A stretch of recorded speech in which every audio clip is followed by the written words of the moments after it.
The narrative begins, and we see a TV chopper is following police cars that are chasing a fast armored car. According to the reporter, robbers have taken a car from a bank and are holding a captive. They race by Max's RV on the highway, and a gigantic crystal emerges out of the tarmac, completely damaging the car's undercarriage.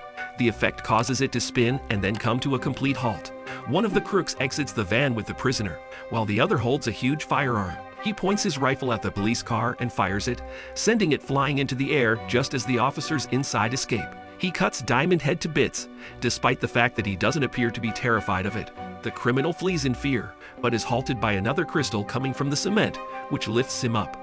The first criminal emerges from behind the captive. Diamondhead is deafeningly quiet as he converts his palm into a spike. With that appearance, they instantly surrender, and the news reporters praise Diamondhead's bravery. They appear to claim that heroic aliens are becoming more widespread. In the Chimmer and Hammer, Vilgax is watching the transmission. He is displeased with how the Omnitrix is being used for heroism since he intends to utilize it for selfish objectives. His robotic lieutenant requests permission from Vilgax to dispatch additional mechadroids to recover it. Vilgax says no, and his rejuvenation tank opens. A giant metal foot crushes one of the medical robots as it creeps out. Vilgax's limbs have totally recovered, and he claims he'll do the job himself. Ben awakens screaming in the rust bucket. Max inquires as to if he had another nightmare. He recalls that when he fused with Rojo as upgrade, he had been dreaming about the strange extraterrestrial from his vision. He also appeared to see his new physique in the dream. Gwen wonders if Ben is simply staring at himself in the mirror. Max tells Ben that it was simply a horrible dream and that they would discuss it further in the morning. Ben tells Max one more thing before he goes back to bed. He is informed, "I'm coming for you right now." Surprisingly, Max is taken aback by the comment and chooses to go immediately rather than waiting until the morning. Gwen observes that it is rather early in the morning, but Max explains that it is the best way to avoid traffic. Ben notices Max driving abnormally quickly, and Max states he wants to get to Métis Rushmore before dusk. Ben withdraws his gaze and complains of boredom. He comes up with a solution and asks Gwen if he may play a game on her laptop. She replies she would, but not letting him would teach him a valuable lesson in self-entertainment. Ben stares at the laptop with a sly grin on his face. The Omnitrix activation signal is detected aboard Vilgax's ship. Vilgax immediately instructs his crew to locate the signal. It took the sensors a few seconds to determine the general position of the signal. Vilgax looks at the screen, pleased with how well his preparations have gone thus far. Gwen starts having computer problems in the rust bucket. In a monotonous voice, Upgrade appears on the screen and declares that it will not operate since Gwen is and always will be a loser. She shouts at Upgrade to get off of the computer, but he refuses, and he reminds her of what she taught him earlier about how to enjoy himself. She physically hammering and shaking the computer in an attempt to pull him out. But Upgrade continues to goof about and envelops the entire computer. It develops legs and leaps from her grasp, and Gwen pursues the Upgrade. Upgrade continues his folly, finally discovering a journal in his memories. He reads one of the entries, and it is simply Gwen addressing Ben by name. Max is irritated by Upgrade's inappropriate actions and cautions him from going alien at this time since they can't afford to attract attention. Upgrade is perplexed by his comments and is unsure about drawing attention inside the RV. The Omnitrix runs out of time, and Upgrade reverts to Ben. Max, clearly disturbed, asks to forget what he just said and drives on. Ben and Gwen are completely unaware of what is going on with Max. Vilgax has lost the Omnitrix signal, but isn't concerned because they've gathered enough data to obtain an approximate sense of where it is.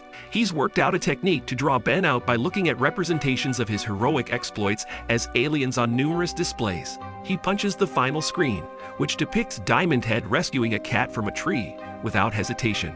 Vilgax lowers the Chimmer and Hammer to near ground level in the bison-filled grassland. The ship's underbelly hangar opens, revealing a swarm of mechadroids and a gigantic crimson mace. Because the mace cannot fly, it crashes to the earth, accompanied by the mechadroids. It starts rolling, driving its soldiers to Rapid City, while smashing the welcome sign along the way. Ben and Gwen witness many flames originating from Rapid City, which Ben informs Max about. Max is worried about the situation, but he believes the natives have everything under control. However, the force utterly devastates the neighborhood, and Ben resolves to assist them right away. Max warns him that it is a horrible idea, but Ben ignores him and changes into Heat Blast. Heat Blast launches an attack to defend the city. The striking force proceeds to annihilate everything in its path. The mace is noticeably absent from the conflict. Heat Blast burns 4 of the mechadroids and advises them to target someone with actual firepower. All of the surviving mechadroids surround him at once, and Heat Blast has the impression they are anticipating him. Despite this, he proceeds to battle back, and unexpectedly, eliminating the mechadroids is a simple process. Heat Blast's flames burn all of the mechadroids, but an electrical net is launched at him, trapping him to a neighboring structure. Following this, the red mace appears. Vilgax walks out as the sphere opens, revealing a chamber within. Vilgax has a more exposing look and is taller. His torso is similarly armored, and many cylinders are affixed to his arms and shoulders. Heat Blast recognizes Vilgax as the extraterrestrial from his visions right away. Vilgax presents himself to Heat Blast and explains why he has kidnapped him. Heat Blast declares Vilgax's allegiances and burns through the net. Vilgax, on the other hand, remains in the same position, taking each strike as if it were nothing. Heat Blast is thrown halfway across the city with a single toss. When Heat Blast lands, he leaves a decent crater. He compliments on Vilgax's power as he burns away the rubble over him, and Vilgax leaps over the city to land a short distance away. Heat Blast decides to turn the roadway into a scorching, burning tar with his flames. Heat Blast wins their first meeting when Max comes in the rust bucket and is immediately scared when he sees Vilgax. Max seemed to be familiar with him. Heat Blast squeals, and Max places the RV between him and Vilgax. Heat Blast refuses to enter, claiming that he's going to kick alien butt, but the Omnitrix times out and Heat Blast reverts back to Ben. Max orders Ben to get in the RV. Vilgax stands up shortly after they leave. Max informs Ben that he does not wish to engage in a battle with Vilgax. Ben wonders how Max knows his name is Vilgax. Gwen is curious about what Max hasn't been telling them. Max comes to a halt and is halted by two mechadroids who shoot at the rust bucket. Gwen informs Max of the mechadroids. Maximum speeds and swerves are required to avoid them. Gwen makes her way to the front, declaring that they can't go on like this forever. Max, on the other hand, claims that until they visit Mount Rushmore, things will only get worse. Gwen presses Max about why he went there, but he replies there's no time for inquiries. Ben ignites the Omnitrix in the rear and declares that he will not go down without a fight. He turns into Stinkfly, and Max advises him about fighting with the Omnitrix. Stinkfly ignores him and proceeds to battle. When Stinkfly flies out of the rust bucket, he makes straight for the two mechadroids. As they try to shoot him down, he lands on top of one. The other tries to shoot him, but Stinkfly covers the blaster with slime, causing it to self-destruct. Stinkfly drives the end of his tail through the engine of the mechadroid he's riding. As he hovers over the debris, he remarks with a quote. Vilgax attacks him, and Stinkfly manages to regain his flight, despite Vilgax's grasp on his tail. He demands that Stinkfly hand over the Omnitrix, but Stinkfly responds by spewing slime on him, knocking him off. Vilgax escapes, but he tries to assault Stinkfly again. This time, Stinkfly escapes and continues to ponder who Vilgax is. Vilgax falls just in front of the rust bucket, forcing Max to do an urgent U-turn. Gwen advises that they assist Stinkfly, but Max remains skeptical and argues that they will receive special assistance. Gwen believes it's at Mount Rushmore, since Max has repeatedly stated how crucial it is that they get there. Meanwhile, Vilgax chases Stinkfly across the city's roofs. Vilgax tries to confront Stinkfly again, this time into a structure, resulting in a big explosion. Vilgax has had enough of following Stinkfly about, so he taps the Omnitrix symbol to manually turn Stinkfly back into Ben. Ben is taken aback by what Vilgax has done. As he grips Ben's shirt with his hand, Vilgax is startled that an ordinary human youngster is manipulating the Omnitrix. Vilgax tries to take the Omnitrix off Ben's wrist, but it produces an energy pulse that knocks Vilgax off. The Omnitrix has already combined with Ben's DNA. As Vilgax realizes, Ben seizes the opportunity to go, but Vilgax grabs him and asks whether he would let him go. Vilgax hurls him into the red mace. He gets in his car and drives away, Ben as his hostage. Max is driving along a back road near Mount Rushmore. Gwen wonders if tourists are permitted on the site. Max clarifies that they are not tourists, but rather renters. He comes to a complete halt in front of a road closed sign and clicks a button on the dashboard. The earth under them looks to be a lift that takes them to a vast underground complex. Gwen and Max go through the facility's halls, which are lined with hundreds of compartments. Max unlocks many of them, revealing equipment that look to be far more sophisticated than ordinary human technology. Gwen's tolerance is wearing thin, and she needs to know what's going on right now. Max locates the chamber he sought. He takes a big and lethal-looking weapon from it. In answer to Gwen's query, he adds that before he retired, he wasn't really a typical plumber. On the Chimera and Hammer, Vilgax is still startled that the Omnitrix's user is a kid, yet he realizes that it fits quite well with the Omnitrix despite being used as a toy. Ben has been attached to Vilgax's extraction equipment. His right hand and legs are bound to energy, while his left arm is trapped in a cylinder in order to remove the Omnitrix. Ben objects to the Omnitrix being used to save many people's lives. Vilgax is unconcerned and tells Ben about his idea. He claims that the Omnitrix is the key to an old, huge power battle that is beyond Ben's grasp. He describes himself as the commander of an army where everyone is wearing an Omnitrix, which is visually represented as an army of Omnitrix aliens assaulting a citadel made of ice. One of them exhibits the ability to instantly shift from one shape to another without reverting. Vilgax declares himself to be the ultimate universe conqueror. Around Ben, a slew of tools rises from the floor. The rust bucket emerges from the lift that leads to the subterranean facility at Mount Rushmore. Max describes the purpose of the weapon obtained earlier. It is intended to destroy Vilgax and only Vilgax. Max points Gwen to a button in a dashboard compartment. Gwen presses it and a holographic display appears. Max explains that it's a GPS-assisted tracking device created exclusively to locate the Omnitrix.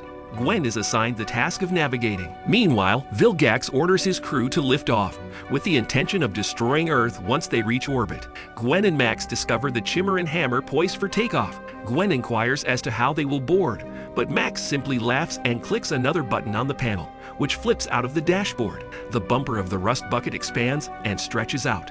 It speeds quickly, allowing them to soar into the Chimera and Hammer after driving it off the cliff. Vilgax is wielding a massive energy blade. He is interrupted by a beeping sound from the rust bucket. It shatters the wall and goes through two of Vilgax's crew members, as well as Vilgax himself. A hull breach and a power surge are detected by the computer. Vilgax is hurled through a metal door, and Max backs up and exits the rust bucket with a massive weapon.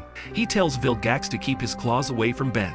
Ben, like Vilgax, is shocked to meet Max and addresses him by his surname. Max shoots at Vilgax and is thrown through the door. He puts down his weapon and goes to check on Ben. Ben asks Max if he knows Vilgax, but he merely responds that it's a lengthy story. The extraction cylinder containing the Omnitrix begins to crackle with energy, followed by a power spike. Ben turns into XLR-8, Diamondhead, and Wild Mutt before Max discovers what's causing it. Wild Mutt turns into 4 arms and destroys the extraction device and energy shackles with his fists to free himself from them. 4 arms has been released from the extraction device, and mechadroids have arrived to deal with him. When 4 arms attacks them, he morphs into Ghost Freak and walks straight through them. Ghost Freak changes into gray matter and disassembles one of the mechadroids before hopping to the next. Gray matter then transforms into Upgrade. Upgrade joins forces with the mechadroid, which he manipulates to cut through the remaining mechadroids. The Chimera and Hammer begins to lose altitude throughout the conflict. Max assists in the destruction of another mechadroid and states that they must regain control of the ship. Upgrade is instantly amazed that Max can fly a ship, which diverts his focus away from another mechadroid. Gwen has been absolutely taken aback by what she has witnessed thus far. Vilgax abruptly steps out of the chamber he was blown into and grabs Max as he tries to control the spacecraft. He tosses him towards the hull breach. Vilgax approaches Max, who has halted just short of the edge, and begins crushing him. He claims that the weapon no longer affects him since he is much stronger now. Upgrade defeats the mechadroid and confronts Vilgax through the hull breach. Vilgax is left to fall to the earth, but Upgrade's body is light and stretchy, allowing him to glide down to Mount Rushmore safely like a parachute. Gwen and Max are still inside the ship when they notice the rust bucket. Gwen isn't pleased about having to be in it again. Just as Upgrade approaches Theodore Roosevelt's face, he morphs into Rip Jaws. Rip Jaws is dissatisfied with the transition and claims to despise the Omnitrix at times. He manages to get to safety in the end, but he becomes dehydrated. Vilgax scales Mount Rushmore and prepares to smash Rip Jaws. He changes into XLR-8 and attempts to assault Vilgax by rushing into him, but ends up injuring himself. XLR-8 thinks he'll feel it tomorrow, but Vilgax believes there is no tomorrow for XLR-8. His arm cylinders expand and contract, significantly boosting his muscular mass. Vilgax utterly demolishes Theodore Roosevelt's face with a single assault aiming towards XLR-8, but XLR-8 dodges the blow. He punches Vilgax, only to be seized by him. Vilgax throws him against a rock. Diamondhead appears from the dust and launches shards towards Vilgax. Diamondhead approaches him, but Vilgax's strike tears his hands off. Vilgax grabs him again and slams him to the ground, breaking his face. Vilgax attacks Diamondhead, but he changes into Ghost Freak and becomes resistant to the assault. He occasionally mentions how much he liked the Omnitrix. As the Chimera hammer passes above, Ghost Freak faces through the ground. The Chimera hammer collides with Max as he speeds through the ship. He makes it to the ship's stern after breaking through many barriers. Ghost Freak observes the situation as it unfolds. Gwen and Max escape, but the rust bucket is severely damaged. They hear a smash in the rear and figure it's Ben. Vilgax appears, leaving the source of the noise undetermined, and Ghost Freak comes shortly after to find the RV vacant. He walks through it and comes upon Vilgax, who is holding Gwen and Max. Ghost Freak becomes Wild Mutt and confronts Vilgax. Vilgax offers him a choice: either kill Wild Mutt's family or surrender and hand up the Omnitrix. Wild Mutt decides to submit to Vilgax. Vilgax abandons Gwen and Max and walks over to Wild Mutt, reverting him back to Ben. He returns Ben to the wrecked ship. Max warns Vilgax not to return to the spacecraft. Vilgax believes Max is stupid for instructing him not to board the spacecraft, but the computer explains why. Max appears to have engaged the self-destruct launch mechanism, and he drops Ben to try to turn it off. When he is unable to, he furiously yells Tennyson and calls Max the pain in his side. Ben blasts Vilgax with the weapon once again. He believes it runs in the family. The blast scatters debris on Vilgax, pinning him down. Ben changes into Heat Blast just as the ship explodes, allowing him to flee the blast by soaring on fire in the skies. Unfortunately for Vilgax, he is left behind, and the spacecraft is destroyed. Gwen and Max discover Ben resting on a pillar in the center of a burning crater. Gwen thinks Ben's work isn't awful for a doofus. Ben informs Max that they must speak. The story concludes with all three of them looking up to the sky as fragments of the Chimera hammer fall to the earth.